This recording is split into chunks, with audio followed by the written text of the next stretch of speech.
Okay, cool. We are recording now. We're recording. Oh, okay. Wow. Okay. What's up, Leslie? We're back. Oh my It's God. been a minute, Yeah, huh? now we have a video so people can connect the voice with a face, which we felt like was so important because we had these audios which were actually pretty, I think, pretty in tune with what our message is. But then we were like, they don't know who we are. They can't see us. So here we are, right in front of you. Welcome to The Only Way Out is In. It's an inside job. So, and from my perspective, you can't make this shit up. Just even putting together the video this morning, preparing with the microphone and the angles and the this and the that, and just witnessing how we all position ourselves in certain ways so people can view us in the way we want them to see us. How about that? It's pretty spectacular. And for those of you who are just tuning in now, Leslie and I are neighbors. We met in the beautiful land of Mount Shasta. And one day when I was walking around outside, Leslie introduced herself to me. And through talking, I found out about the amazing spiritual practices that she has and her calling, what she's called to do. And after some conversation about the tech work that I do and have done in the past, we thought it'd be a great idea to create this podcast so that Leslie can share what she does with all of you, and also so that I can learn more about the whole world of spirituality and spiritualism and how powerful it can be in our lives. Absolutely. And Gabe has so much to share himself about his own journey and the magic that he's bringing to the world. So, this is definitely a divine collaboration. And it feels like we need to speak about each of our own journeys. So, we'll start off there because a lot of times I feel like, even for myself, I would perceive someone who's facilitating or someone who's sitting in the chair in the front of the room that they may be further along in their journey than I am, or like they never really experienced any suffering or anything that I feel like creates the diamond, right? That pressure. So, what guided me to be on a spiritual path was my own suffering. And the suffering that I felt, I really didn't know where it came from. And then I started to learn more about it, that we all are gifted. And I call them gifts for a reason. Because if these things did not happen for us, and I believe they happen for us, not to us, then we don't have the opportunity to learn from these experiences and actually grow. So, we are all gifted programs and patterns from the time we're in the womb. So, if we look at how our mother was feeling, and we actually have an opportunity to talk to her, we can find out what she was experiencing while we were in the womb. And it's okay if your mother has already transitioned, because you can still just ask, what is it that I was gifted or transmitted to me while I was in the womb? And for me, my parents were having a lot of issues. My mother had negative feelings towards my father, probably hatred. They had been high school sweethearts from the age of 15. I was the Wow. third child, and they really didn't want a third child, which you can understand. They had two other small children. So there's no blame in this experience. There's just understanding what happened. So why I came out angry and ready to box. And all of the emotions that I carried over time and that were expressing through me unconsciously. So all of these things, these programs and patterns, they express through us, but we're not even conscious of them because they're always playing in the background. And once we start to become a little more aware of how we're navigating the world, what we're doing in terms of how we communicate, how we go about doing things, how we either react or respond. There's a lot of contributing factors. So, um, my suffering was the motivation for me to start on a spiritual path. Wow. And Leslie, when you say programs and patterns, you're kind of talking about all of those unspoken things, those things that affect us, that kind of trap us in the monotony of life, in these mindsets, in these ways of thinking that don't really, they kind of take us away from who we truly are. They kind of are like a mirror maze that we have to kind of continuously work through in discovering ourselves. I know that's something that we've talked about before. Yeah, so I mean, they're essentially running us like a marionette. Wow. We're like a puppet to these programs and patterns. And so when we start to realize that these programs and patterns are also connected to our belief systems, and we are all attached to our belief systems. Why do we get so angry when something happens and it's threatening our belief? We didn't even create the belief. We got on some sort of bandwagon with an idea that was happening, and all of a sudden we made it our own. So these programs and patterns, they become much more obvious when we start to raise our frequency and we start to expand our awareness. It's all about awareness. So we're not going to catch everything. We're not meant to. Mm-hmm. But if we're able to catch even one program and pattern at a time and slowly reprogram ourselves, it's really reprogramming the subconscious mind and the unconscious mind to respond or react differently.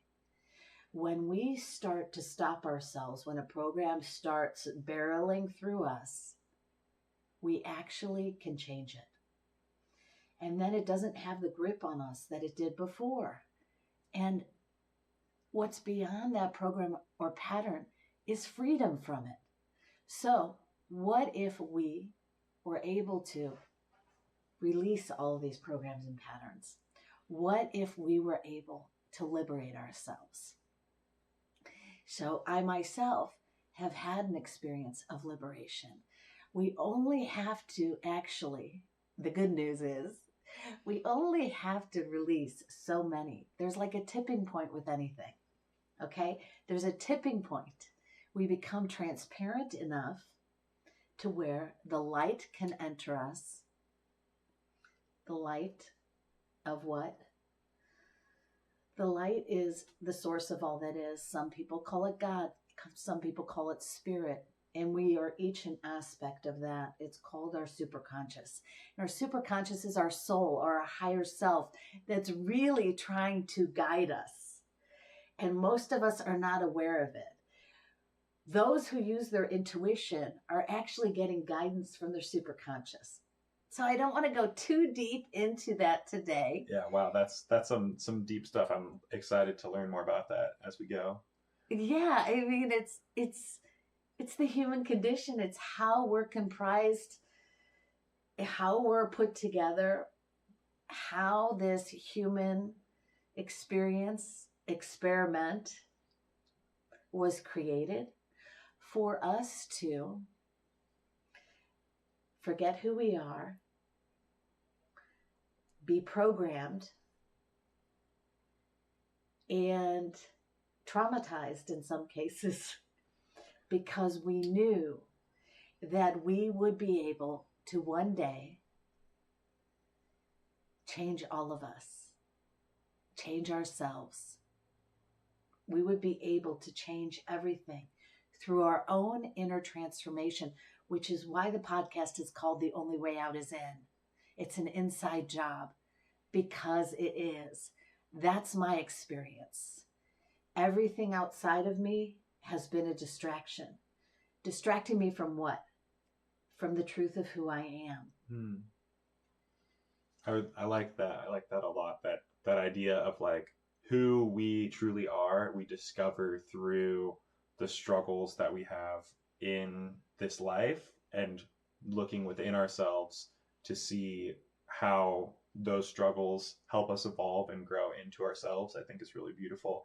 And Leslie, and also everyone, hi everyone. This is episode one. We're here. We tried to do some other recordings earlier, and we ended up deciding that this with the video should be our first episode.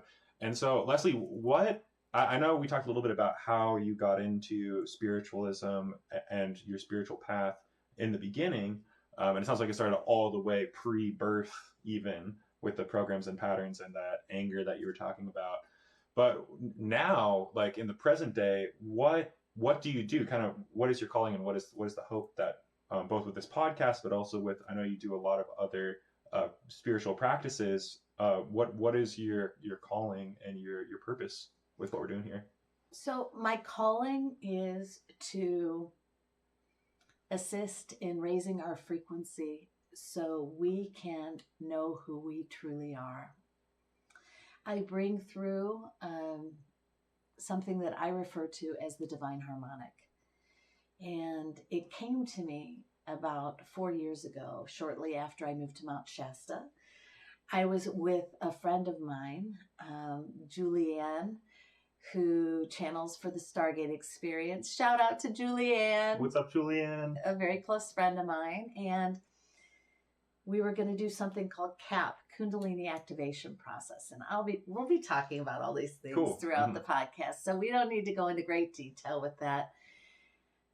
But we were about to do it, and I just looked at her. I said, I'm going to take a nap. And she said, take a nap. I go, I'm tired. So I closed my eyes, and all of a sudden, this golden orb came to me. And I said, what are you? And it said, I'm the heart of creation. And all of a sudden, I started moving my hands as if I were orchestrating something. And I said, what am I doing? And the energy spoke to me and said, you're an orchestrator of the sound of creation that has no sound at all. And I thought, why are you making me an orchestrator of no sound at all? But when we raise our frequency, when we're in higher states, we can actually hear the angels sing.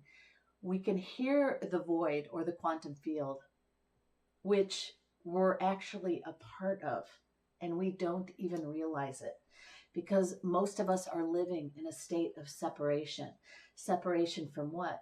From the source of where we come from what people call God, spirit. So, this human game is very interesting. I mean, and we have an opportunity to win the game. And for me, winning is liberation. So what I bring forth now is called the divine harmonic. I channel a group of beings called the Golden Ones, who are actually beings from different collectives throughout the universe who come together to create the divine harmonics of the universe and the omniverse. So I call it golden frequencies of liberation, and essentially it's the energy, the experience of oneness. Because from my own personal experience, we come from a place of oneness. And then we move into a human body as a soul, and we create a state of separation in order for us to potentially move back into that state of oneness while we're still in the body. That's what this lifetime is about. Wow. It's about embodiment. So through these high frequency transmissions and channelings from the Golden Ones and other ascended beings, in my last series, Yeshua, Jesus, or some people call him Sananda, came through along with Mary Magdalene. So I just go with the guidance, and people have experiences. They've experienced their programs, patterns, limitations come up and disintegrate. They've had experiences of healing physically, mentally, and emotionally. And it's all really up to each of us. What are we willing to give up? Because if we're holding on to these things so tightly, these things that we believe who we are, which it's not. None of these programs and patterns are who we are, but we create who we are through them. If we're able to even let one go, our whole experience of life changes. Our experience of who we are changes. So that's really been my journey. My journey has been relieving myself from suffering. And I would like to help each of you relieve yourself from suffering too. Hey, Gabe, how are we doing on time? That's a great question. Let's check. Let me see here. We have the computers right back over there, and it is saying that currently, it's 11:54. We've been recording for 16 minutes. 16 minutes. Yeah. We still have time. Yeah, we're about halfway through, which is great because that's really fascinating to me, that concept of hearing you talk about, okay, so we have our programs and patterns and we kind of create who we are through them, but then if we can let those programs go, then it can even change who we are, and we can kind of see more of who we are without them. And something that I was wondering when you're saying that, because I was trying to think of examples in my own life of things that have happened to me, or maybe some programs and patterns that I consider a part of me. For example, I really like to play video games. I play a lot of different video games for various reasons. They're very fun to me, but also that is something that I discovered that I enjoy to do through life and through the circumstances that I found myself in. I'm curious with the programs and patterns, like I like to play video games, but the reason why I like to play video games goes much deeper than like the actual activity itself, right? And so I guess what I'm trying to discover here, and to explore conceptually, is when we remove programs and patterns. That was kind of like a very mundane example, right? The pattern of discovering video games and then playing video games for good and also for bad sometimes. Like sometimes I definitely should be doing other things besides playing games. But underneath that, like the reason why I'm drawn to that is like a sense of discovery and deep thinking and looking to explore the human experience, right? Those are the things that I really love about not just playing games, but other aspects of my life too. And so I guess. But wait a second. Yeah, this is, yeah. Okay. Those things can all be true, but we all have a mind, and the mind will tell us reasons why we're doing things. Mm-hmm. And there's always underlying reasons. So for me, when I hear something like that, the person, whoever is doing that, is looking to check out somehow and create a simulated reality that they live in that is not like the reality they're experiencing. Mm-hmm. Yeah, oh, for sure. Yeah. So when we would ask ourselves, is it really true that I enjoy discovery? Well, of course it is. Mm-hmm. But is this really the way to enjoy discovery? It could be. I mean, there are some video games out there that are super cool that are like, some beautiful little creature saving the world. And, so I guess we would ask ourselves, what is it? And what is it that I'm investing my time in? Mm-hmm. Is it just taking my time? Because some of these things can be kind of a thief. I call them a thief because they steal things from us. So from my experience, anything that takes us out of the seat of ourselves and puts us over there or over there, that somehow is taking us out of our center. So we are enjoying it, but is it just providing some sort of dopamine hit to our brain, which I think science has determined that's why we look at YouTube, and that's why we social media scrolling, the social and all media, that. or is it really serving us somehow? So what I like to do, and sometimes I'll check out too, don't get me wrong, I'm aware of when I'm checking out though. Okay, so I'm like, okay, I'm done with all of this real life stuff that's going on. I want to watch someone else's life right now for a while. That actually brings up another great question, because So video games are an example of something that I enjoy that, for the most part is fictional. Um, and also, there's other aspects of my life that are very much tied to reality where I could also see programs and patterns playing a role in that as well. For example, um, for me, when I'm at home and I'm doing my chores, I'm thinking of things to do around the house. The way in which that I go about executing my chores and tidying up and organizing things, that is a direct result of my life, how I grew up, the things that my parents taught me how to do, the things that I had to learn on my own. And so the way that I organize for me, compared to other people, feels pretty haphazard. I kind of throw things over here, throw things over there, take everything out, and then put it back where it was in a new spot. And I'm curious when we're talking about programs and patterns and engaging in reality versus, like a narrative, whether it's through a game or a book or social media. Woo! Bless you. You know what? By the way, Yeah. I was brought up Jewish, and when Uh-huh. you sneeze, it means whatever's being said is true. Oh, cool. So that's kind of funny, right? Nice.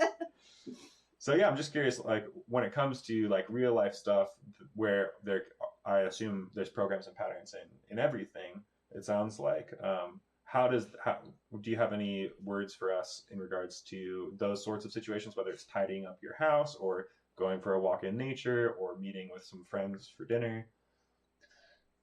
In terms of, That idea of like these programs and patterns we build ourselves, we use them to build ourselves on top of, you were saying earlier, but then if we can let them go, maybe we can discover new aspects of who we are, and also maybe discover things that we thought were part of us that actually maybe they weren't. Yeah, how do you have any thoughts on things that are more mundane real life stuff, like meeting some friends for dinner or when you clean your apartment, how like programs and patterns could influence us in those sorts of situations? yeah, so like, do we like to shove everything under our bed, or do we fold it neatly and put it away? And how do we feel when we're doing it? I mean, that is the key. A lot of us are detached from how we feel because we shut ourselves down, not to feel, because we've been hurt so much or traumatized in a way that we've disconnected from our emotions. So, if we witness how we feel when it's happening, that's where the opportunity is. Because a lot of times it shows up in somewhere in our body, like when someone says something to us that we don't like and it triggers us. It maybe grips your stomach or your heart or your throat. Mm-hmm. Right? So Yeah. it's how we're feeling is a great reflection, and it's a great way to just stop and say, why am I feeling this way? And something will come to us if we're listening. And it may just be, oh, well, as a child, I was really forced to do this, whatever it is, clean my room, do the dishes, and I really have an aversion to it. So, working with that feeling of being forced to do things and how we can release that, and knowing that now we have a choice as to what we do and what we don't do. And we can let that go. And this actually goes into a deeper subject of inner child issues, which we'll be getting into in a future episode. But from my experience, every aspect of ourselves still exists because we live in a quantum field. So everything exists in this moment of now. And it's kind of mind blowing because it's like, how could that be? Because of all of our programming, we do not believe a lot of things that people say, especially when someone uses the word conspiracy. These words are coined as to have a certain meaning, and then immediately people dismiss it. And I have found most of the things that are coined something specific actually end up being true. And nobody wants to believe it. Why? Because it threatens their belief systems. So it's kind of a loop that we go in. And if we pay attention to the loop and the stops along the way to hit that full circle, we will start to really witness how we've been programmed, how we're wired, how we navigate, and also experience how we can release ourselves from all of this.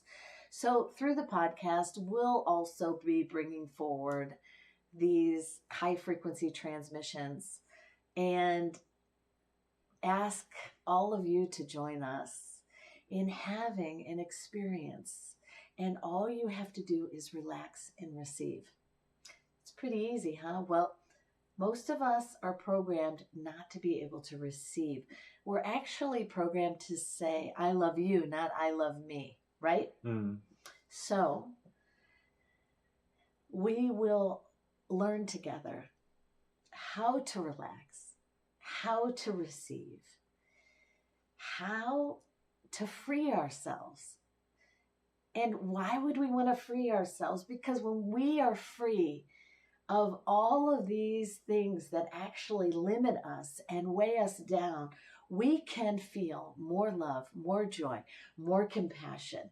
All of these things that people talk about that most of us don't really feel. So I'm going to do a quick practice right now before we close. Sounds good to me. So I was asked to put together a 1-minute video, which I'm just going to do right now for you guys, a quick way to raise our frequency. So in raising our frequency, what shifts? Everything does.